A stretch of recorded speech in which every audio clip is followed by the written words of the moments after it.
ఓం సమర్థ సద్గురు శ్రీ సాయినాథాయ నమః. చేళ్లగుర్కి శివయోగి శ్రీ ఎరితాత చరిత్ర అధ్యాయం 7. గురువుకు దొరికాడో శిష్యుడు. తాత దర్శనం కోసం వచ్చిన వారిలో తిక్కయ్య అనే మహానుభావుడు ఉన్నాడు. మిగతా వాళ్లల్లా తిక్కయ్య ఏదో కావాలని అడగటానికి రాలేదు. తాత కోసం ఏదో చెయ్యాలని వచ్చాడు. ఇతని అభీష్టం విభిన్నమైనది, అలౌకికమైనది. చేళ్లగుర్కి వచ్చిన తాత ఎరితాతగా విఖ్యాతుడయ్యాక అతని పూర్వాశ్రమానికి సంబంధించిన పుట్టుపూర్వోత్తరాలు ఏమీ తెలియనట్లే ఎరితాత దర్శనం కోసం వచ్చి ఏదైనా సత్కార్యం చెయ్యాలని తిక్కయ్య అనుకున్నాడు. అయితే ఇతను తిక్కయ్యగానే మిగిలిపోయాడు. తన పూర్వాశ్రమపు వివరాలేవీ చెప్పకుండా తమ ఊరికి బయట నుంచి వచ్చిన ఈ వ్యక్తిని కొందరు బలవంతంగా ఎవరు నీవు అని అడిగాక నేనో పిచ్చివాణ్ణి అన్నాడట. అప్పటి నుంచి తిక్కయ్య ప్రసిద్ధుడయ్యాడు. తాత తన వెర్రితో లోకం కళ్లకు విశేషమైన మహాపురుషుడిగా కనిపించాడు. అలాగే దర్శనం కోసం వచ్చిన సత్పురుషుడైన తిక్కయ్య తన తిక్కతనంతో విశిష్ట వ్యక్తిగా వెలుగొందాడు. నిజానికి ఈయన నిజమైన పేరు, ఊరు, తల్లిదండ్రులు, పూర్వాశ్రమంలో చేసిన పని, స్థితిగతులు ఇవేవీ లభించలేదు. విశేషం ఏమిటంటే ఎరితాత పిలిచాడో చేళ్లగుర్కి గ్రామం పిలిచిందో మొత్తానికి తాత దర్శనాకాంక్షిగా తిక్కయ్య వచ్చాడు.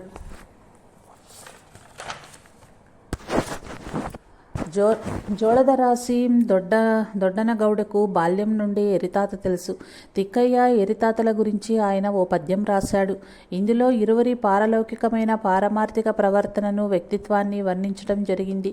తెలుసుకోవచ్చా నీ వెర్రితనం మర్మాన్ని తెలుసుకున్న వాడు ఒక్కడే నీలాగే తిక్కయ్య. ఎర్రి తిక్క రెండు ఒకటే లోకుల దృష్టిలో ఎవరెరుగుదరో నీవే పలికే దాకా తాతలో ఎర్రతనము, అతని దర్శనం కోరి వచ్చిన వ్యక్తిలో తిక్కతనము లోకంలోని ప్రజలకు సముచితమే అనిపించింది.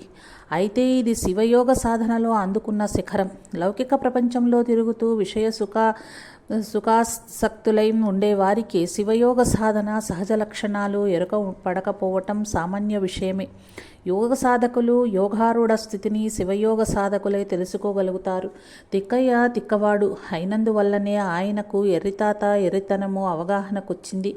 భావాల్ని ఉదాత్తం చేసి వైభవీకరించి చూచే భక్తులకు మహానుభావులు పిచ్చివాళ్లలాగే కనిపిస్తారు. అలాగే లౌకికమైన భౌతికమైన కోరికల కోసం జీవనం సాగించే సామాజికులకు కూడా మహాపురుషులు పిచ్చివాళ్లలాగే కనిపిస్తారు. అయితే ఆ పిచ్చి వేరే, ఈ పిచ్చి వేరే.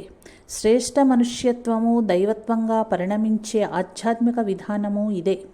చేళ్లగుర్కి గురు శిష్యుల సంగమస్థలం కావటము ఆ ఊళ్ళోని ప్రజలు చేసుకున్న పుణ్యం. ఇద్దరినీ ఒకే సమయంలో చూడగలగటం భక్తుల సౌభాగ్యం. అలాంటి గురువుని వెతుక్కుంటూ వచ్చిన శిష్యుడు, అలాంటి శిష్యుని కోసం ఎదురుచూచిన గురువు, వీరి ఇరువురు చేరి చేళ్లగుర్కి గ్రామాన్ని ఒక మోక్షాధామంగా మార్చివేశారు. తాను కనుక్కున్న గురువు పాదాల వద్ద శిష్యునికి జీవన పరమార్థం గోచరించింది. నేను కోరుకున్న గురువు దొరికాడు అన్నట్లుగా తిక్కయ్య ఎరితాతల సేవలో నిమగ్నుడయ్యాడు. బిచ్చమెత్తటమే వృత్తి, గురుసేవయే అతని నిత్యవ్రతంగా మారిపోయింది.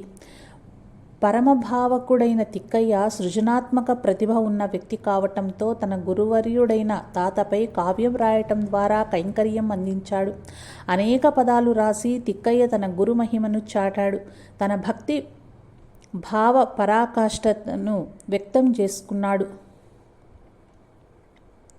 తిక్కయ్య రాసిన 9 పద్యాలు దొరికాయి. భక్తి భావ నేపథ్యంలో తిక్కయ్య రాసిన పద్యాలివి. అయితే వీటిలో తిక్కయ్య జీవితానికి సంబంధించిన అనేక విషయాలు వర్ణించబడ్డాయి. ఒక రకంగా ఇవి ఆత్మకథలా కనిపిస్తాయి. ఊరికి బయలుదేరాను, దారి తప్పి భీకరారణ్యంలో పడ్డాను. ఏది నాకు దిక్కు అని అన్నా కోరి నాకు దారి చూపిన కరుణామయ్య నీవే కాపాడు. క్రింది పద్యం తిక్కయ్య పూర్వాశ్రమం గురించి ఎన్నో విషయాల్ని వివరిస్తుంది. భేదాల్ని వాదల్ని మరిపించు, భవబాధలనెల్ల పరిహరించు, సాధు సజ్జన సంగము నిమ్ము, శివపాద కమలములపై నన్నుంచు. ధాత్రిలో చేళ్లగుర్కి పుణ్య క్షేత్రమాయను, ఎర్రితాత వలన స్తోత్రమంతయు మొక్కుబడి, ఈ గాత్రము నుండేదాకా మొక్కుబడి, నీవే రక్షించు. తిక్కయ్య నమ్ముకున్న అనేక వాదాలు, సిద్ధాంతాలు ఆత్మోన్నతికి దోహదం చేయలేదు. సంసార బాధల నుండి విముక్తిని పొందటానికి సాధు సంగమము నిమ్మని, మోక్ష మార్గం చూపించమని తాతను తిక్కన్న వేడుకున్నాడు. ఇది పై కవితలో కనిపిస్తుంది. మరో పద్యంలో తిక్కయ్య ఈ విధంగా చెబుతాడు. ఎరుకలేక జన్మ పొందాను, గురయ్యాను ఈ కర్మలకు. నమ్మవద్దు ఎప్పుడునూ పచ్చి మోసగాళ్లను, చిచ్చు పెట్టే దొంగలను. నమ్మక నీదరికి వచ్చితి, సాధువులందరినీ పరికించి తిని, వాళ్ల కృత్యాలన్నింటినీ తిలకించి తిని. నచ్చని వాళ్లను విడనాడి తిని, నిజమైన గురువైన నిన్ను కలిసి తిని గురురాయ. తిక్కయ్యకు చేళ్లగుర్కిలో ఎరితాత లభించాడు. ధరణిలోనే శ్రేష్టమైన నగరం చేళ్లగుర్కి. ఎరితాత సద్గురునాథుడు అని తిక్కయ్య చాటటం సముచితమే. క్షితిలో చేళ్గుర్కి పురవాసం యతులు నివసిస్తారిచట. తాత కైలాస పతిశివుడే. వసుధలో చేళ్గుర్కిలో వ్యాపించి ఎదిగిన శివుడు ఎరితాత. నేను శిశువును కరుణించు ఎవరేం చెప్పిరి. ధరలో చేళ్కురిని మందిరముగా మారెను. పరముల నందించెను. వరభక్తులందరికీ గురువు వచ్చే. ధరణిలో చేళ్గురికిని ఉద్ధరించే ఎర్రితాత. కోరిన వారికి వరములొసగెను. ధీరుడవు పుత్రుడు తిక్కయ్యకే తెలుసు, ఎలా విస్మరించను. దేశములో దివ్యమైన చేళ్లగుర్కిలో నివసించిన శివ, దాసుడగు తిక్కయ్య శిశువు నీ ప్రకాశాన్నే ధ్యాస చేస్తున్నాడు సర్వాంతర్యామి. ధరలో చేళ్కురికి ఎర్రితాత. గురువర్యుల చరణాలను నమ్మిన శరణ సమూహములు మనం మనుషులం కాము. సుందర చేళ్కురికి మందిరం కట్టిన అందరు భక్తులకు అందుబాటులోనున్న ఎర్రితాత వచ్చాడు గురుతాత. ఎరితాత లాంటి గురువర్యుని కరుణించిన చేళ్కురికిని భువలోకంలోనే శ్రేష్టమైన చేళ్లగుర్కి లాంటి పుణ్యఫల స్థలాన్ని ఏర్పరిచేందుకు అనుకూలం చేసిన గురు ఎరితాతను ఏకకాలంలో భక్తి పారవశ్యంలో వైభవీకరించి వర్ణించటం తిక్కయ్య లాంటి శిష్యునకు సముచితమే. గురు సేవతో గురు సన్నిధిలో తనకు లభించిన ఆత్మ సాధనను అద్భుతంగా తిక్కయ్య వర్ణించాడీ కవితలో. నరులం కామురా మనం నరులం కాము, శివశరణులం మేమంతా దయచేసి వినుడి. ఎరుకకే ఎరుకై మరుపుకు దూరమై, ఎరుకకు మరుపుకు సాక్షి అయిన పరమాత్మయే తానై అంగమున లింగమున అంగాంగి అంగలింగ సంగమ సామరస్యముతో బయలుకు బయలై బయలు బ్రహ్మమును చూపి కైలాస వైకుంఠమునిక్కడే సృష్టించిన అని సాగుతోంది కవిత. ఎర్రితాత దర్శనం కోసం చేళ్లగుర్కి వచ్చిన వారిలో తిక్కయ్య విశిష్టమైన వ్యక్తి. అతని ఆధ్యాత్మిక యోగ సాధన, తత్వాన్వేషణ, పద్య రచన ఇవన్నీ దీనికి సాక్షి. తాత నుండి ఏదో పొందుటకు వచ్చిన వాడే అయినా విభిన్నమైన కాంక్షలున్నవాడు. గురువుకు మఠం కట్టి శాశ్వతీకరించాడు. చేళ్లగుర్కిలో భిక్ష వేడుతూ తిక్కయ్య తాత సేవకై సంకల్పించాడు. భిక్షాటనే ఒక లీలగా సాగించి తాత కోసం ఏమైనా చెయ్యాలని నిర్ణయించాడు.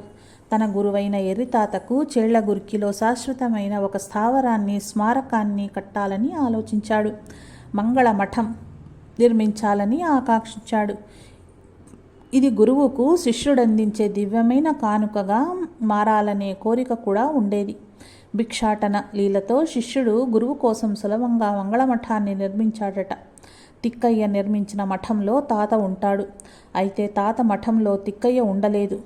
మఠం నిర్మాణం పూర్తి అయిన కొద్ది రోజుల్లో తిక్కయ్య అక్కడి నుంచి నిష్క్రమించాడు.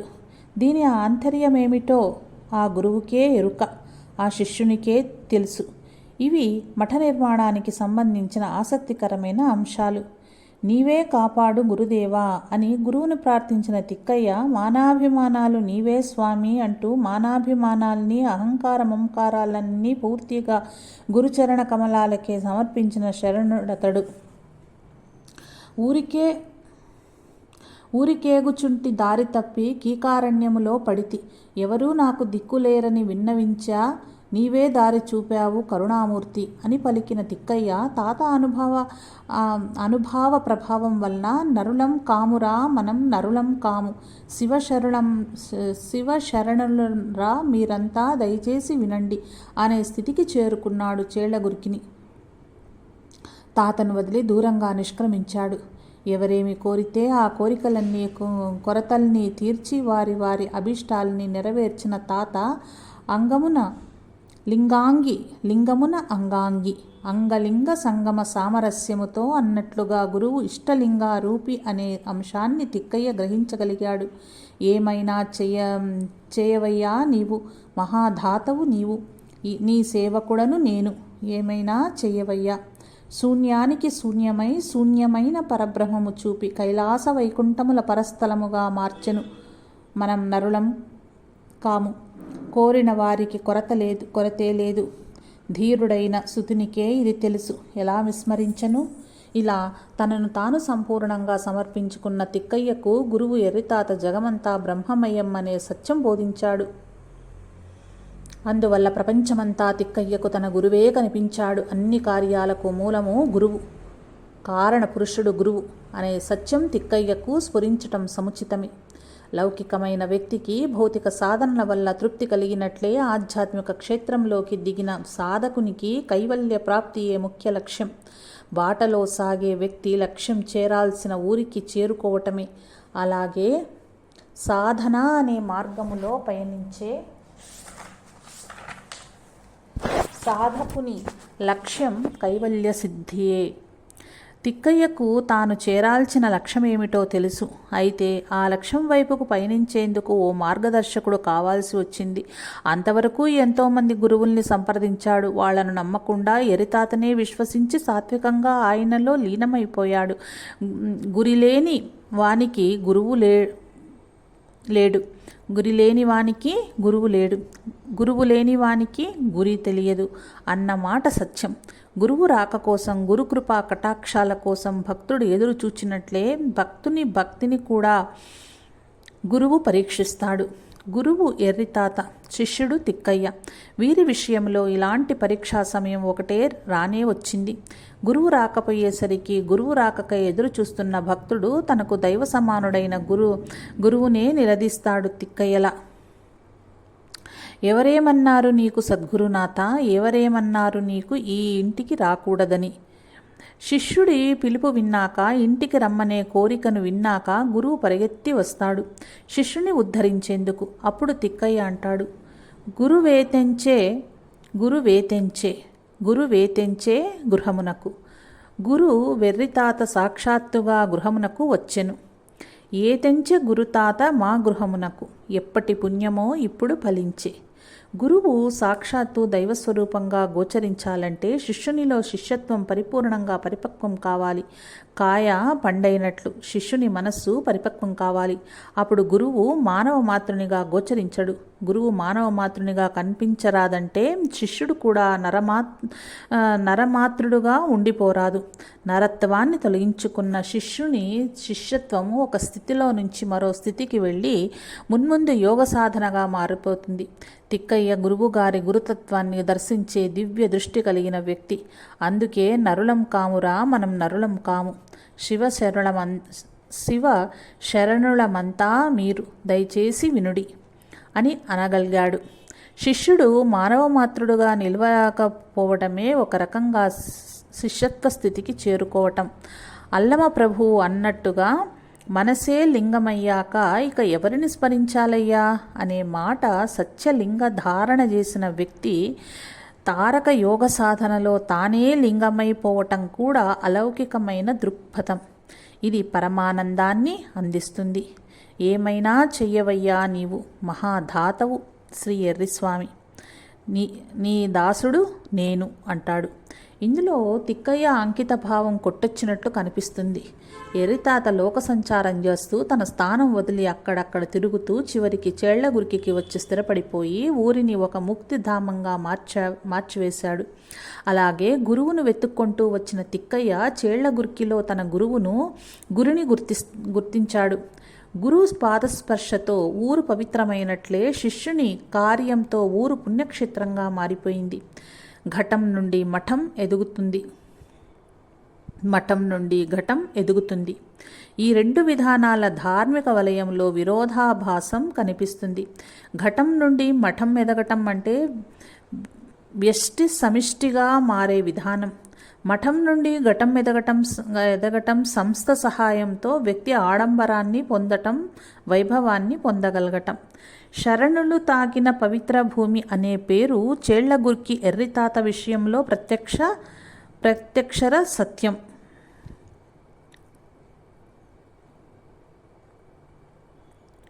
స్వాముల వారి కారణంగా మఠానికి అపారమైన కీర్తి కలిగిందనటానికి ఇదే నిదర్శనం.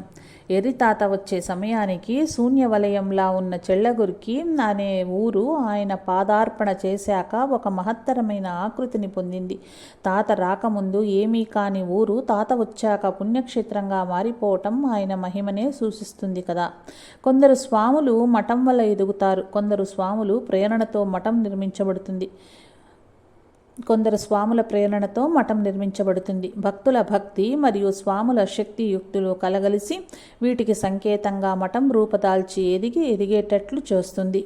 చేళ్లగుర్కి వచ్చే ఓ రోజు ముందే అకాల వర్షం కురిపించటం అనే అద్భుతానుభూతిని ప్రజలకు కల్పించాడు తాత. దీని ద్వారా ప్రజల్లో భక్తి భావాలు అంకురించాయి. వచ్చిన మరుసటి రోజు నుంచే చేళ్లగుర్కి ప్రజలకు మహిమల సంఘటనలు జరిగాయి. చుట్టూ ఉన్న పరిసరాల్లో ఎన్నో అద్భుతానుభావాలు కలగటం మొదలైంది. ప్రతిక్షణం తాత తన దివ్య శక్తుల్ని గుప్తంగానే ఉంచుకున్నాడు. దీనివల్ల ఆయన ఓ మహిమాన్విత వ్యక్తిగా మారిపోయాడు. అతని వల్ల ఎన్నో దివ్యానుభూతులు పొందటంతో తాత దర్శన భాగ్యం కలిగితే చాలు అనే అభిప్రాయానికి కట్టుబడి భావకులైన భక్తజన సందోహం చేళ్లగుర్కి రాసాగింది. సర్వలక్షణ సంపన్నుడైన శివయోగి ఎర్రితాత దర్శించే భక్తుల పాలిట సౌభాగ్యంగా మారేందుకు ఎక్కువ కాలం పట్టలేదు. రాత్రనక పగలనక అన్ని వైపుల నుండి తాతను ప్రత్యక్షంగా చూసేందుకు చేళ్లగుర్కి జనాలు తండోపతండలుగా రాసాగారు. వచ్చే ప్రజలకు ప్రాథమిక సౌకర్యాలు కల్పించేందుకు చేళ్లగుర్కి లాంటి చిన్న పల్లెలో సాధ్యం కాలేదు. వచ్చే ప్రజల సాంద్రతను తగ్గించటం కూడా సాధ్యం కాలేదు.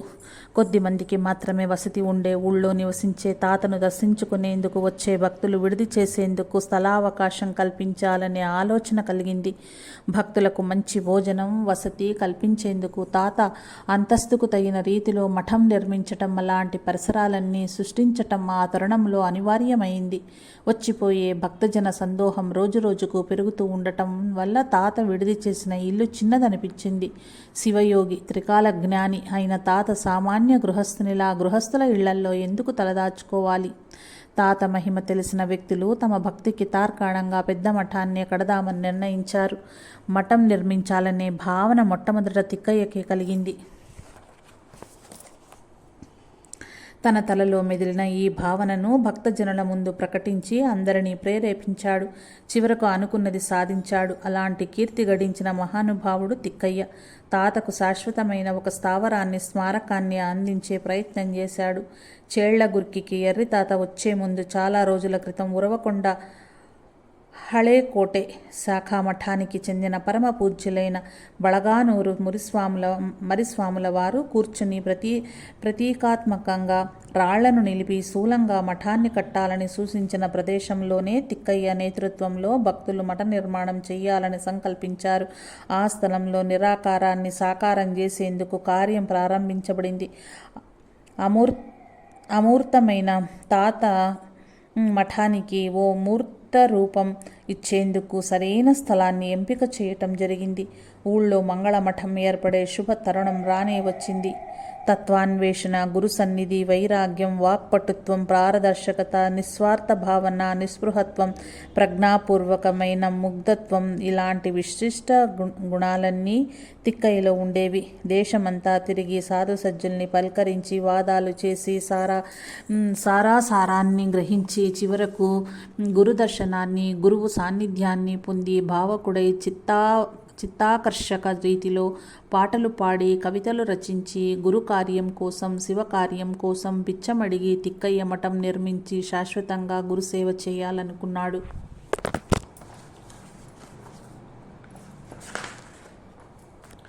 భీమప్ప పొలం నుండి ఊరికి వచ్చిన ఎర్రితాత కాలక్రమంలో ప్రజల భక్తి భావన కేంద్రంగా మారాడు. ఆ ఊళ్ళో బురుజు పక్కన కట్టిన ఇల్లు చాలా చిన్నదనిపించింది. తాత కోసం ఒక బృహస్మఠం నిర్మించాలన్న తలంపు తొలిసారిగా కలిగింది తిక్కయ్యకే. మౌనిగా హితమిత భాషిగా ఉన్న తిక్కయ్య మాట్లాడటం మొదలుపెట్టింది కూడా ఇదే సందర్భంలోనే.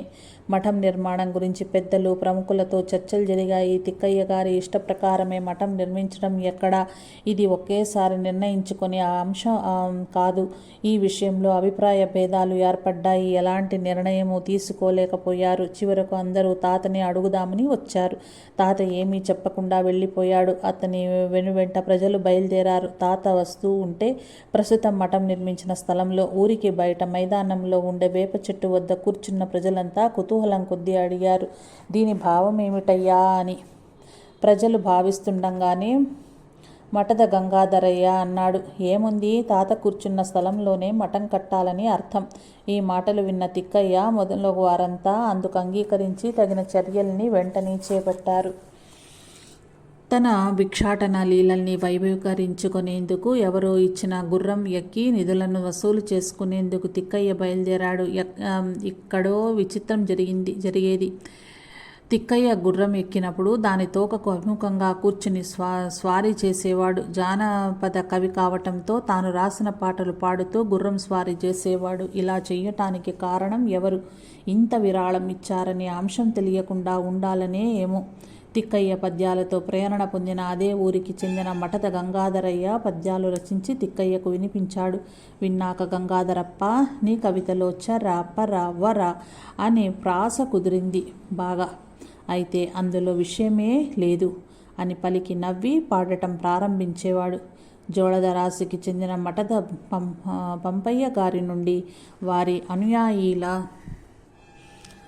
అనుయాయుల నుండి మౌఖిక పరంపరలో మిగిలిన పద్యాలు ప్రచారంలో ఉండేవి. లిఖితమైనది 9 పద్యాలు మాత్రమే ప్రస్తుతం లభిస్తున్నాయి. వాటిని ఈ గ్రంథం అనుబంధంలో ఇవ్వటం జరిగింది. మఠ నిర్మాణార్థం విరాళాల సేకరణ కొనసాగింది. చేళ్లగుర్కి ప్రజలు తమ తమ శక్తి కొలది మన ధనాలను సమర్పించారు. కొక్కరచేడు గ్రామంలోని సాగరద ఈశ్వరప్ప 3000 రూపాయలు ఇవ్వటంతో పాటు 400 రూపాయలు వెలకట్టే విలువైన ఎద్దుల్ని, వందలాది రూపాయలు ఖరీదు చేసే బండిని పంపి మఠ నిర్మాణ కార్యంలో తన వంతు సహకారాన్ని అందించాడు. శ్రీమంతుడైన రాయచూరు చావణి ఫకీరప్ప అనే వైశ్యుడు 3000 ధన సహాయం అందించటం ద్వారా తన సంపదను సద్వినియోగం గావించుకున్నాడు. చుట్టుప్రక్కల గ్రామాల వాళ్ళు తమ తమ ఆర్థిక స్తోమతలకు అనుగుణంగా 1000, 1500, 100 రూపాయల్ని వసూలు చేసి ఇవ్వటమే కాకుండా మఠ నిర్మాణ కార్యంలో తిక్కయ్యకు చేయూతనందించారు. 1.5 ఎకరా భూమిని తీసుకుని చదును చేయించి 60 అడుగుల పొడవు, 40 అడుగుల వెడల్పు, 16 అడుగుల ఎత్తు కలిగిన దివ్యమైన మఠాన్ని తిక్కయ్యగా నిర్మించాడు.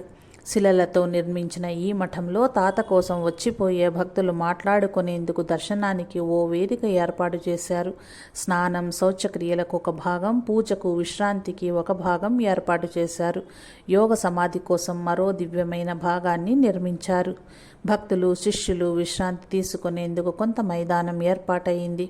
సుందరమైన సురక్షిత మఠం నిర్మితమైంది. జనం సందడిని నియంత్రించేందుకు, ప్రజలు అనుకూలంగా ఉండేందుకు ప్రత్యేక మఠం తయారై తాత శక్తికి, వైభవానికి ప్రతీకగా నిలిచింది. ఇలాంటి ధార్మికమైన వైశిష్ట్యం లేని చెళ్లగుర్కి లాంటి చిన్న ఊరికి ఎర్రితాతయ్య తెంచిన 1897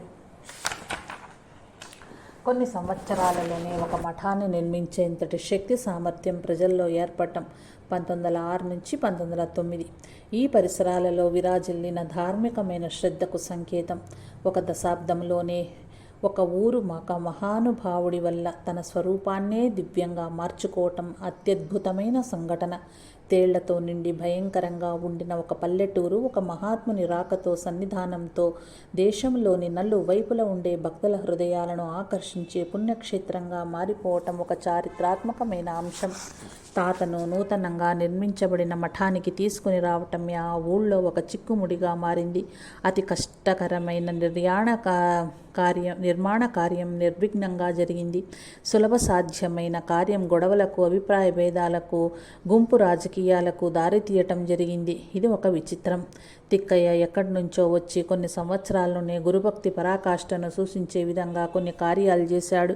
చేళ్లగురికిలో లభ్యమైన వనరుల్ని దృష్టిలో పెట్టుకుంటే ఆయన చేసినవన్నీ సాహసాలే అనిపిస్తాయి. ఈ కార్యాలన్నీ ఆశ్చర్య నేత్రాలతో చూసే వ్యక్తులు ఊర్లోనూ ఊరి వెలుపల కూడా చాలామంది ఉండేవారు. దాంతోపాటు బయట నుంచి వచ్చిన తిక్కయ్య లాంటి వ్యక్తి చేసిన భక్తి భావద్యోతక కార్యాలన్నీ అనుమానపు దృష్టితో చూచేవాళ్ళు ఉన్నారు. దీంతో తిక్కయ్య కీర్తి ప్రతిష్టల్ని చూచి ఈర్ష్యపడే వాళ్లంతా ఒక్కటై గుంపుగా ఏర్పడ్డారు. తాత కోసం మఠాన్ని నిర్మించే వేళలో చెళ్లగురికి ప్రజలు ప్రదర్శించిన ఆసక్తిని, ఉత్సాహాన్ని ఆయనను మఠానికి రప్పించే విషయంలో చూపలేదు. మఠ నిర్మాణం ఎందుకు జరిగిందో ఆ విషయాన్నే విస్మరించిన సంఘటన జరిగింది. తాత మఠానికి పోరాదు, ఊళ్ళోనే ఉండాలి అనే వారిది ఒక గుంపు. ఈ వర్గంలో అయ్యన గౌడ్, పాటిల్, సిద్ధలింగన గౌడ్ మున్నగువారున్నారు. తాత కోసమే నిర్మించిన మఠం ఇది, తాత అక్కడే ఉండాలి అని వాదించే మరొక వర్గం తయారైంది. జాయసూరు హనుమంతప్ప, మోకే కరిబసప్ప, ఎల్వి భీమనగౌడ మున్నగు వారంతా ఈ గుంపులో చేరారు. ఎరితాత మఠానికి వచ్చే విషయంలో చేళ్లగురికిలో 2 వర్గాలు ఏర్పడ్డాయి. తాత ఊళ్ళోనే ఉండాలి, ఊరి బయట క్రింద భాగంలో ఉన్న మఠానికి తాత వెళితే అతనికి భోజనాది సౌకర్యాల్ని కల్పించే వారెవరు? స్త్రీలు, ముసలివాళ్ళు అక్కడికి వెళ్ళి నమస్కారం చేసి ప్రసాదం తీసుకువెళ్ళటము, మరలా తేవటము ఇవన్నీ కష్టకార్యాలు. అందువల్ల తాత ఊళ్ళోనే ఉండాలని ఒక గుంపు వాదించింది. తాత కోసమే మఠం కట్టారు. తాత దర్శనం కోసం వచ్చే వాళ్ల సంఖ్య రోజురోజుకు పెరిగిపోతున్న తరుణంలో వారికి అవసరమైన సౌకర్యాలు కల్పించాలి. గృహస్థులు నివసించే చిన్న ఇంట్లో తాత ఉండటం సముచితం కాదు. తాత మఠంలో ఉండటమే మంచిది. తాతను ఊరి బయటకు పంపిస్తే ఊరితో సంబంధ బాంధవ్యాలు విచ్ఛిన్నమవుతాయి. తాత ఆధ్యాత్మిక సాధన కోసం, ఏకాంతమైన అనుష్ఠానం కోసం ఊళ్ళో మరో చోట స్థలం వెతికి తగిన ఏర్పాటు చేయవచ్చు అనే అభిప్రాయాలు రెండూ ఏర్పడ్డాయి. ఇవన్నీ ప్రజలకు తాతపై ఉండే గౌరవాన్ని సూచించాయి. ఈ అంశాలు అభిప్రాయ భేదాలుగా మారాయి. ఊళ్ళో ఇరు వర్గాలకు ఇదంతా ఒక పరువు ప్రతిష్ట వ్యవహారంగా మారింది. తాత ఊళ్ళోనే ఉండాలి అనే గుంపు ఒకటి, తాత కోసమే మఠం కట్టాము, తాత మఠంలోనే ఉండాలనే గుంపు మరొకటి. పైగా తాత కోసం కట్టిన మఠం కంటికి ఎదురుగా కనిపిస్తోంది. ఇలా ఇరు వర్గాల మధ్య సంఘర్షణ ఏర్పడింది. తాత ఊళ్ళోనే ఉండాలి అనే వాదానికి చెందిన అయ్యన గౌడ, పాటిల్, సిద్ధలింగ గౌడ మొదలగు వారు బళ్ళారి పోలీస్ స్టేషన్కు ఫిర్యాదు చేశారు. తాత ఊరు విడిచిపోకూడదు, ఊరు విడిచిపోతే ఊళ్ళో ఇరు వర్గాల మధ్య ఘర్షణ జరిగి శాంతి భద్రతలకు భంగం కలుగుతుందని ఫిర్యాదు చేశారు. భక్తి భావ పరాకాష్ఠ ఫలితంగా పరిస్థితి తీవ్రమైంది. సంకుచితమైన దృక్పథం వల్ల ఊళ్ళో పరిస్థితి చాలా సున్నితంగా మారిపోయింది. ఇవన్నీ గమనిస్తున్న తిక్కయ్య మఠ నిర్మాణం అయ్యే వరకు ఊరకుండి తరువాత తాత మఠానికి వెళ్ళటం వద్దు, ఊళ్ళోనే ఉండాలి అనే వాదాన్ని సమ్మతించలేదు. ఈ విషయంలో ఫిర్యాదు చేయటంలో అర్థం లేదని భావించి తిక్కయ్య మున్నగు వారు తాత వద్దకు వెళ్ళి, ఇదేం తాత ఇలా అయ్యింది అని ప్రశ్నించారు. తాత ఇచ్చిన ఉత్తరం అందరినీ విస్మయపరిచింది. రిజర్వ్ పోలీసులు రానివయ్యా అని తాత జవాబిచ్చాడు. అంతలో ఇరు వర్గాల వారికి మెజిస్ట్రేట్ నుండి సమన్లు వచ్చాయి. తాత మఠానికి రావాలని వాదం చేస్తున్న వర్గం వారు, మేము తాతను బలవంతం చెయ్యము, ఆయన వస్తే తీసుకువెళ్తాము అని చెప్పారు. అందుకు మెజిస్ట్రేట్, ఇరు వర్గాల ప్రజలు మీరు ఊరుకుండాలి, మేమే తాత వద్దకు వెళ్ళి ఆయనకేది ఇష్టమో అడిగి తెలుసుకుంటాము అని ఆదేశించారు. అప్పటి మెజిస్ట్రేట్ బ్రాహ్మణుడట, సర్కిల్ ఇన్స్పెక్టర్ ముసల్మానట. వారి ఇద్దరి పేర్లు తెలియదు. ఇరు వర్గాల వారికి ఇదొక ప్రతిష్టకు సంబంధించిన విషయంగా మారింది. ఇదొక చివరి అవకాశం, తాత ఏం చెబుతాడో చూద్దాం, అప్పుడు అందరి స్పందనలు తెలుస్తాయి అని భావించి ప్రజలు ఎదురు చూస్తూ కూర్చున్నారు. తాత మఠానికి రానే వస్తాడు. వేలాది రూపాయలు ఖర్చు పెట్టాం. పూజా కార్యక్రమాలు నిర్వహించేందుకు తగిన ఏర్పాట్లు చేయటంలో ఒక వర్గం క్రియాశీలమైపోయింది. తాత ఊరు విడిచి వెళ్ళడు, ఇక్కడే ఉంటాడని చెబుతూ మరో వర్గం తనదే గెలుపనే ధీమాతో ఎదురు చూస్తోంది. ఇదిలా ఉండగా ప్రభుత్వం నిర్ణయించిన రోజు రానే వచ్చింది. సుమారు 30 మంది రిజర్వ్ పోలీసులు ఊళ్ళో శాంతి భద్రతల పరిరక్షణ కోసం వచ్చారు. సర్కిల్ ఇన్స్పెక్టర్ వస్తూనే చెళ్లగురికిలో అన్ని వీధులకు పోలీసులను పంపి అలర్టులు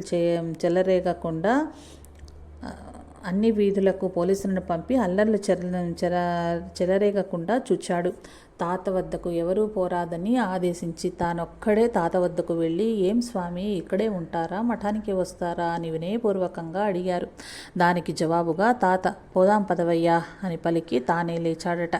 తాత నిర్ణయానికి మురిసిపోయిన ఒక వర్గం మేళతాళంతో తాతను ఊరేగింపుగా తీసుకుని సర్కిల్ ఇన్స్పెక్టర్, పోలీస్ సిబ్బంది వెంటరాగా నూతన మఠానికి పిలుచుకుని పోయింది.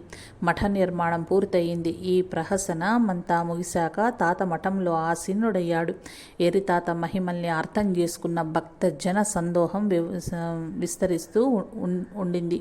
దీనికి ఒక సంస్థ ఆకృతిని అందించాలి. దాని ద్వారా తాతకు స్వతంత్రమైన స్వావలంబీ మఠాన్ని అందించాలని ఆశించిన తిక్కయ్య తన పాత్రను ప్రతికూల పరిస్థితుల్లో చక్కగా పోషించగలిగాడు. మఠం నిర్మించాలనే ఆలోచన వచ్చినప్పటి నుండి మఠం నిర్మించి తాను మఠానికి స్వాగతించేదాకా తిక్కన కార్యం చాలా కఠినంగా ఉండింది. శ్రమతో మఠం కట్టగలగటం ఒక ఎత్తు, అక్కడికి తాతని తీసుకుపోయే కార్యం మరో ఎత్తు. తాత మఠానికి రావటంతో పులకరించిన తిక్కయ్య ఇలా పరవశంతో పాడాడు. గురువు వచ్చే గురువు వచ్చే గురువు వచ్చే నింటికి, గురు వెర్రి తాతయ్యు ఏతంచే ఇంటికి, నిర్వాణ నిజయోగి సర్వస్వత్యాగి, కైలాసము నుండి దిగిన సుందర శివయోగి, ధరలో చేళ్లగురిని మందిరముగా మార్చెను, వరములను అందించెను నమ్మిన భక్తులకెల్లా, ఏ తెంచె గురువు తాత మా ఇంటికి, ఏనాటి సుకృతమో ఇప్పుడు ఫలించే, తండ్రి తల్లి గురువు బంధువర్గము, సంకట సందేహాల తొలగించు గురువు, మందమతులకు లభించని గురువు, ఇందు ధరకృపా సింధు పురహర, సుందర చేళ్లగురికిని మందిరం చేసిన నమ్మిన భక్తుల కరుణించిన ఎర్రితాత. ఇలాంటి దివ్య పురుషుడు తాత తన శిష్యుని నేతృత్వంలో తన కోసమే నిర్మితమైన మఠంలో ఆసీనుడయ్యాడు. ఎర్రితాత లాంటి శివయోగితో దివ్యమైన మఠంలో చేళ్లగురికిపురము ఒక భవ్య మందిరంలా ప్రకాశించింది. నూతన కళలతో విరాజిల్లసాగింది. మఠానికి రాకపోకలు సాగించే భక్తులకు మౌలిక వసతులతో కూడిన ఆశ్రయం దొరికింది. భక్తులకు, ఆసక్తులకు, సాధు సజ్జనులకు నిత్యాన్నదానం నడుస్తూనే ఉంది. దాతలకు దానము తీసుకునే వారికి ఎలాంటి కొరత కలగలేదు. అంతా సవ్యంగా సాగిపోయింది. తనకు ప్రత్యక్షంగా కనిపించిన ఈ మార్పు మహత్తరమని గ్రహించిన తాత అవధూత స్థితిలో నిర్లిప్తుడుగానే నిలిచిపోయాడు. తానే అన్నీ చేశాననే అహంకారం ఎరితాత లాంటి శివాద్వైత స్థితి పొందిన సాధకునికి కలుగుతుందా? మఠ నిర్మాణం జరిగాక కూడా ఎరితాత శివయోగ సమాధిలో నిశ్చలుడై నిలిచిపోయాడు. అడిగేవాళ్లు లేకనే నిరుపేదనయ్యా. అడిగేవాడు జంగముడు కాడు, అడిగించుకునేవాడు భక్తుడు కాదు. మున్నగు తత్వ విచారాలు చెళ్లగురికిలో కార్యరూపం దాల్చాయి. ఇలాంటి వేదాంత ధోరణి అలవర్చుకున్న భక్తజన సందోహం నిర్మాణాత్మక కార్యక్రమాల్లో తలమునకలయింది. అహంకారాన్ని నిర్మూలించుకుని విజయాన్ని పెంపొందించుకున్నట్లు సోహం అనే భావాన్ని వదిలి దాసోహం శివోహం అనే భావనను పెంపొందించుకున్నట్లు పరుసవేదిని తాకినంతనే ఇనుము బంగారమైనట్లుగా దివ్యపురుషుడైన తాత రాకతో చేళ్లగురికి పుణ్యక్షేత్రంగా మారిపోయింది. ఇవన్నీ జరుగుతున్నా తాత శివయోగ స్థితిలో నిర్లిప్తుడై ఉండిపోయాడు. ఇది సహజమే కదా. తిక్కయ్య గురించి ఎక్కువ సమాచారం మనకు లభించలేదు. చేళ్లగురికి మఠానికి చెందిన గంగాధరయ్యతో ముచ్చటించే వేళ గంగాధరప్ప, నేను వీరశైవుడనే, ఎందుకో ఏమో లింగాన్ని వదిలివేశా అని చెప్పాడట. దీన్ని బట్టి తిక్కయ్య లింగాయతుడని తెలుస్తోంది.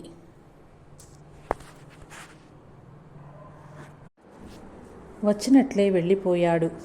ఊరి వెలుపల మైదానంలో నిర్మితమైన మఠం కారణంగా ఎన్నో మహత్తరమైన మార్పులు కలిగాయి.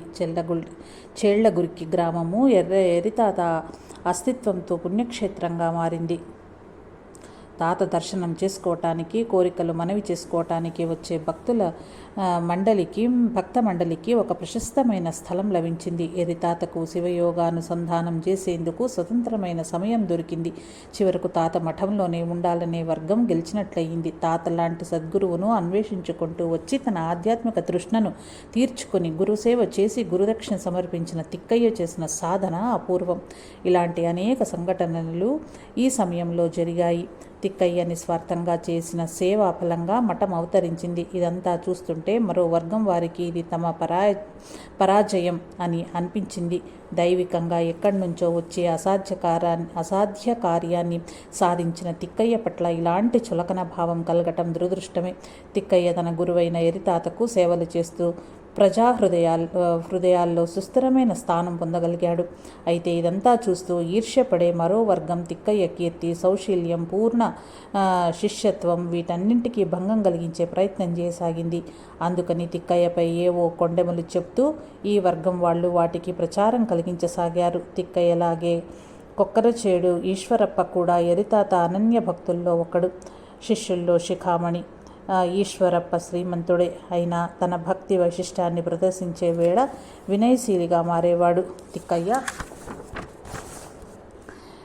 చిల్లిగవ్వలేని నిరుపేద. ఈశ్వరప్ప అన్నీ ఉన్న ఆగర్భ శ్రీమంతుడు.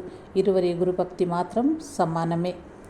తాతపై ఉన్న భక్తికి సంకేతంగా నిర్మించబడే మఠానికి అన్ని వైపుల నుండి ఆర్థిక విరాళాలు అందసాగాయి. ఆ విరాళాలు విభిన్న రూపాలలో ఉండేవి.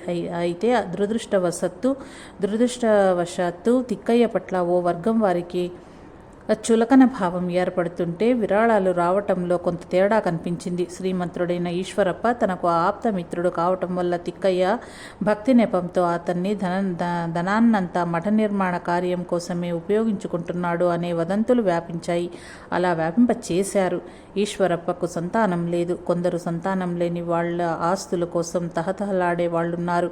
తిక్కయ్యతో ఉన్న స్నేహం కొద్దీ ఈశ్వరప్ప తన ఆస్తిని మఠానికి అప్పగిస్తున్నాడు అనే అభిప్రాయాలు ఏర్పడ్డాయి. దీనికి ఒకటే వర్గం తిక్కయ్యను చంపటం. ఇలాంటి కుట్ర పన్నారన్న విషయం తాతకు తెలిసింది. చెడ్డ ఆలోచనలు, చెడ్డ మాటలకు మాత్రమే పరిమితమైన దుండుగులు హత్యా ప్రయత్నం చేసేందుకు వెనుకాడలేదు. అవకాశం లభించటంతో అఘాయిత్యానికి పాల్పడ్డారు. ఇవన్నీ తెలిసిన తిక్కయ్య మాత్రము సంయమనంతో మెలిగాడు. ఏమాత్రము భయపడలేదు. ఇది ఆయన మానసిక దారుఢ్యానికి సంకేతం. ఓ రోజు ఎప్పటిలాగే తిక్కయ్య తన గుర్రం ఎక్కి తోకవైపు ముఖం చేసి చేళ్లగురికి నుండి బయలుదేరాడు. కొంచెం చీకటి అలముకున్న సమయం. దారిలో ఒక చోట తగ్గు ఉంది. ఇదే స్థలం తిక్కయ్యను చంపేందుకు అనువైనదని ఆలోచించి హంతకులు బృందం ఒకటి కుట్ర పన్నింది. తనను చంపేందుకు హంతకులు ఇక్కడెక్కడో పొంచి ఉన్నారన్న రహస్యం తిక్కయ్యకు తెలిసిపోయింది. గుర్రాన్ని ముందుకు వేగంగా వెళ్ళమని పురమాయించాడు. గుర్రానికి తనపై స్వారీ చేస్తున్న మనిషి ప్రవర్తన విశేషం అనిపించింది. అపాయాన్ని పసిగట్టి చాలా వేగంగా పరిగెత్తిసాగింది. అలా శరవేగంతో అశ్వరాజం పరుగులు తీసి ఎవరికి చిక్కకుండా తిక్కయ్యకు ప్రాణగండం నుండి పరిరక్షించింది. చేళ్లగురికి మఠానికి సురక్షితంగా చేరవేసింది. ఓ ప్రయత్నం విఫలమై ఉండవచ్చు. అయితే మరో ప్రయత్నం మాత్రం జరగనే జరిగింది. దుష్టులు తమ అసహనాన్ని పలు రకాలుగా వ్యక్తం చేయటం జరిగింది. కోపాన్ని బాహాటంగా ప్రదర్శించేందుకు కూడా కొందరు వెనుకాడలేదు. రాత్రి తాత మఠానికి వచ్చి రాళ్లు విసరటం ప్రారంభించారు. పరిస్థితి బాగా దిగజారిపోయింది. గురువైన ఎరితాతకు తన శిష్యుడైన తిక్కయ్య ప్రాణాలకు ప్రమాదం ఉందన్న విషయం తెలిసింది. తిక్కయ్య భక్తి శ్రద్ధలేమిటో తాతకు తెలుసు. తిక్కయ్య భద్రతను భవిష్యత్తును దృష్టిలో పెట్టుకుని తాత సూక్ష్మంగా నీవు వెళ్ళిపోవయ్యా అని వెంటనే ఆదేశించాడట. ఈ విషయాలన్నీ తాతకు సేవ చేసిన వ్యక్తుల నుండి స్వీకరించాము. జోళదరాసి దొడ్డన గౌడ ఈ విషయాన్ని మాకు తెలిపారు. గురువు ఆదేశించినంతనే ఏమాత్రం బదులు ఇవ్వకుండా తిక్కయ్య వెంటనే నిష్క్రమించాడట. గురువైన తాత ఇక్కడికే వెళ్ళు అని చెప్పలేదు. ఎందుకు వెళ్ళాలి, ఎందుకు నిన్ను వదిలిపోవాలి అని తిక్కయ్య ప్రశ్నించలేదు. కారణం ఏమిటి అని అడగలేదు. నేను చేసిన తప్పేమిటి అని వివరాలన్నీ అడగలేదు. అంతవరకు తాను చేసిన సాధన వివరాల గురించి ఏకరువు పెట్టలేదు. తన శీలం, చారిత్ర్యం మున్నగు వాటి గురించి ఏమీ వివరించలేదు. చాడేలు చెప్పిన వారి మాటలు విని తాత ఇలా పంపించినాడు కదా అని విషాదమూ పొందలేదు. కర్తృత్వ శక్తికి ఉన్న తిక్కయ్య మున్ముందు ఇలాంటి సంఘటనల్ని ఎలా ఎదుర్కోగలడు? దాని పరిణామాలు ఎలా ఉంటాయి? మఠమున్న ఊళ్ళో వాతావరణం ఏమైపోవచ్చు? మున్నగు ఆలోచనలు తాత మదిలో మెదిలాయి. ఏమైనా చేయగలిగే సత్తువ ఉండే తిక్కయ్య ఎక్కడైనా తన శక్తిని నిరూపించుకుంటాడు. నాజూకు పరిస్థితులు ఉన్న చేళ్లగురికిలో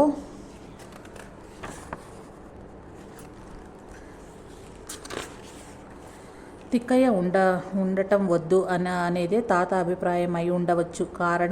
మహాకారణ శరీరాల్లో విహరించే ఈ గురు శిష్యుల ఆంతర్యం వాళ్ళకే తెలియాలి. ఊరికి వెళ్తున్నాడక్కడ. దారి తప్పి కీకారణ్యంలో పడ్డా. ఎవరు దిక్కులేదని అనుకున్నా. నీవు వచ్చి దారి చూపించావు. కరుణామూర్తి, నీవే కాపాడు. చివరిగా నీవు లభించితివి. నా వైపుకు చూడు కరుణాసముద్ర. నిన్ను దృఢంగా పట్టుకొంటి. నీవు పలికించని రీతిలో నేను పలికితిని. గురురాజా, బాలుడవై శ్రీలోడవై గుణశీలుడవై ముక్తిపథం చూపిన గురువా, ఎవరేమన్నారు? ఎవరైనా నిందించని, ఏమైనా పలకని, చక్కగా గురుపాదాలను మదిలో స్థాపించుకున్న గురువరుడు వచ్చే. ఎలా మరువను తాతను, ఎర్రి తాతను దర్శించాక తాను అనుభవించిన ఆత్మానందము, ఆత్మసంతృప్తి శారీరకం కాదు, మానసికము కాదు అనే అంశాన్ని తిక్కయ్య ఎప్పుడో గ్రహించాడు. తాతను తన ఎదలో ప్రతిష్ఠించుకున్న తిక్కయ్య ఆయనను వదిలి దూరంగా నిష్క్రమించాల్సి వచ్చింది.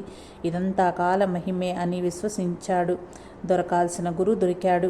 దొరకాల్సిన ముక్తిపథం దొరికింది. గురువు ఆదేశానుసారం బయలుదేరాల్సి రావటం కాలప్రభావమే. అందుకే తిక్కయ్య ఓ పద్యంలో వివరించిన సత్యాలు మనల్ని ఆకర్షిస్తాయి.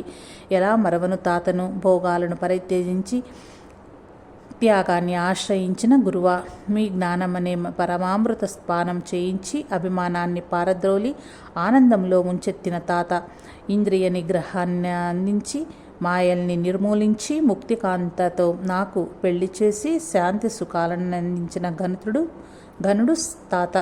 ఎలా మరువను? తన గురువరుణ్ణి అంతరంగంలో ప్రతిష్ఠించుకున్న తిక్కయ్య సేవానిష్టను పై పద్యం వివరిస్తుంది. ఈ పద్యాన్ని పాడుతూ తిక్కయ్య చేళ్లగురికి నుండి నిష్క్రమించాడనే వదంతి ఉంది. ఏమైనా చేయవయ్యా నీవు, మహోదారుడవైన శ్రీ ఎర్రిస్వామి. నేను నీ దాసుడను. నన్ను రక్షించుటే నీ ధర్మము. ఎంతని నిన్ను వినుతంతు అభిమానము వీడి గురువుపై తిక్కయ్యకున్న గౌరవంపై కవితలో కనిపిస్తుంది. ఎక్కడి నుండో వచ్చాడో తిక్కయ్య, ఇక్కడి నుండి ఎక్కడికో పోవాలి. సూర్యునిలా సర్వసాక్షిభూతుడవు, కార్వకారణ రూపుడవు, జితేంద్రియాలకు ముక్తిపథం చూపిన ఆర్య గురువుడవు నీవే. సర్వాంతర్యామి, సూర్యునిలా సర్వాంతర్యామి అయిన తన గురువును అంతరంగ పీఠంలో ప్రతిష్ఠించుకున్న తిక్కయ్య చేళ్లగురికి నుండి వెళ్ళిపోయాడు. తన పని అయిపోయిందన్నట్లుగా తాత వెళ్ళమన్నాడు. శిష్యుడు తిక్కయ్య నిష్క్రమించాడు. ఎక్కడికి అని అడగలేదు. ఎక్కడికి వెళ్తున్నాడో తిక్కయ్య చెప్పలేదు. అన్నింటినీ గ్రహించగలిగే గురువు, సర్వగ్రాహ్యుడైన శిష్యుడు లౌకిక అర్థాలు ఉన్న శబ్దాన్ని వాడనే లేదు. గురువు లభించినప్పుడు కలిగిన ఆనందాన్ని గురువును వదిలినప్పుడు అలాగే స్థాపించుకోవటం తిక్కయ్యకు అసాధ్యమేమీ కాలేదు. అతని మాటల్లోనే చెప్పాలంటే తాత జ్ఞానం అనే పరమామృత పానము చేయించి శరీరంపై ఉండే అభిమానాన్ని తొలగించి ఆనందంతో మైమరిపించిన వ్యక్తి గురువు.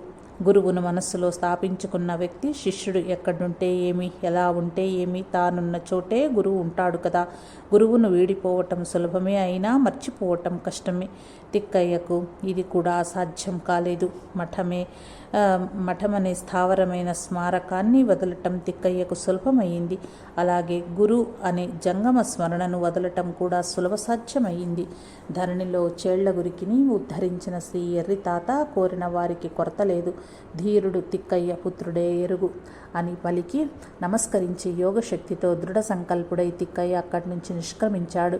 ఎక్కడి నుంచి వచ్చాడనేది తెలియనట్లే ఎక్కడికి వెళ్ళాడనేది కూడా ఎవరికీ తెలియలేదు. అయితే అతని గురుభక్తికి సంకేతంగా మఠం నిలిచింది. పరిపూర్ణమైన శిష్యత్వం, శిష్యవృత్తి ఇవి మాత్రం నిదర్శనాలుగా నిలిచిపోయాయి. ఈ విషయంలో గురు శిష్యులు అగోచరంగా, అనిర్దిష్టంగా, నిరంజనులుగా గోచరిస్తారు. ఇద్దరికీ భేదం లేదు. భేదభావన లేని అద్వైత స్థితికి చేరినట్లు కనిపిస్తారు. తాను ఏ కార్యం కోసం వచ్చాడో అది పూర్తయింది అన్నట్లుగా తిక్కయ్య చేళ్లగురికి నుండి నిష్క్రమించాడు. కాలమే తన కార్యాన్ని తిక్కేచే చేయించిందనిపిస్తుంది. ఇవన్నీ మానవ మాత్రులు ఊహించని అంశాలే.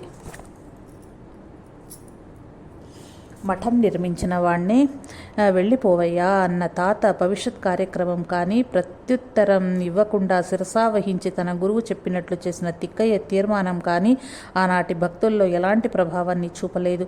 మఠ నిర్మాణం జరిగాక తిక్కయ్య కేవలం 6 నెలల పాటు చేళ్లగురికిలో ఉన్నాడు. తర్వాత తాత ఆదేశానుసారం మఠం వదిలి వెళ్ళిపోయాడు. మఠం వీడి వెళ్ళిపోయే వేళలో తిక్కయ్య ఎలా విస్మరించను నిన్ను అనే విషాద గీతమాలను ఆలపిస్తూ వెళ్ళాడనే అంశాన్ని ప్రజలు చాలా రోజుల దాకా స్మరించుకుంటూ ఉన్నారు. ఎరితాత చేళ్లగురికి గ్రామానికి రానే వస్తాడన్న బళగానూరు మరిస్వాముల భవిష్యవాణి నిజమైంది. తాత వచ్చారు. రాతి మంటపం కట్టే సూచన ఇచ్చినట్లే తిక్కయ్య మఠాన్ని నిర్మించారు. 1906 నుంచి 1909 మధ్యలో మఠం నిర్మాణం ముగిసింది. 1909లో బళగానూరు మరిస్వాముల వారు స్వర్గస్థులయ్యారు. ఓ శివయోగి జోష్యం చెప్పారు. మరో శివయోగి ఊరికి వచ్చాడు. వర్తమానంలా మరో శివయోగి మఠం కట్టి భవిష్యత్తులో శాశ్వత కీర్తి గడించాడు. తిక్కయ్య నిష్క్రమించాక అతని సహాయకులైన పొల్తూరు సిద్ధలింగప్ప, ఆనందయ్య, బసవయ్య అనే వ్యక్తుల్ని మఠం నడిపించేందుకు సహాయకులుగా నియమించారు. మడిబట్టల సేవను చేళ్లగురికిలోని మడివాళ రామయ్య, రుద్రప్ప అనే వ్యక్తులు చేయసాగారు. జై సాయి మాస్టర్.